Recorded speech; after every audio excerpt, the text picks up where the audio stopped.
Bagdan harit nisanly önümleri öndürýän kärhanaň önümleri ýurdumyzda giň meşgurlygy eder.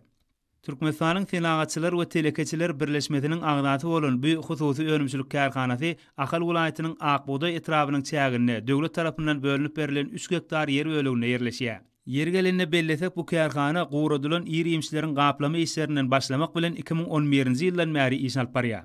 2017-nji ýylda bu ýerde konditer, gowrulan we gury imçiler gaýtadan işleýän kärhana birinji tapgyr açyldy. Önümçilik gerimini giňeltmek maksady bilen geçen ýylda bolsa bu kärhanaň ikinji tapgyry işe başlady. Şeýlelikde geçkinli önümleriň önümçiligi hasam artdyryldy. Bu ýerde işine ustad iş hünärmenleriň ençemeti ihlasly zähmet çekip, olar daşary döwletleriň döwrewap kämil tehnologiýaly enzamlaryny ustadlarça erkedýärler.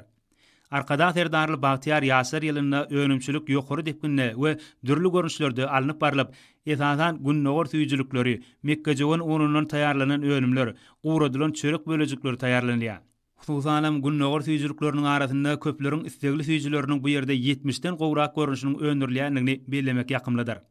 Şeýle-de kärhanada guradylan iri imçileriň önümçiligi alınıp barylýar. Şunda kunjörtükli maňyzlar, kunju we şeker örtülen badamlar hem beýlekler taýarlanylýar. Ekologiýa taýdan arasda bolan bu önümleriň äkli hem toý we maşgala taşaklarynyň bedegi bolup, olaryň hyrydarlygy hemiside ýokarydyr. Bagdan harit nisanly süýji kökü önümlerini öndürýän kärhanada häzirki wagtda ýurdumyzda belenilýän bayramçylyklary ýokary derejede belläp geçmek maksady bilen işler guramaçylyklanyp barylýar. Bagdan kärhanasynyň önümçiligine süýjileriň 20 görnüşi degişlidir.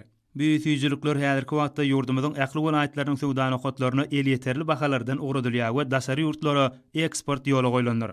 Hünärmenler hususiýetçilige giň ýol açan Gahrman arkadagymyza we arkadagly Gahrman serdarymyza alkyş sözlerini aýdýarlar.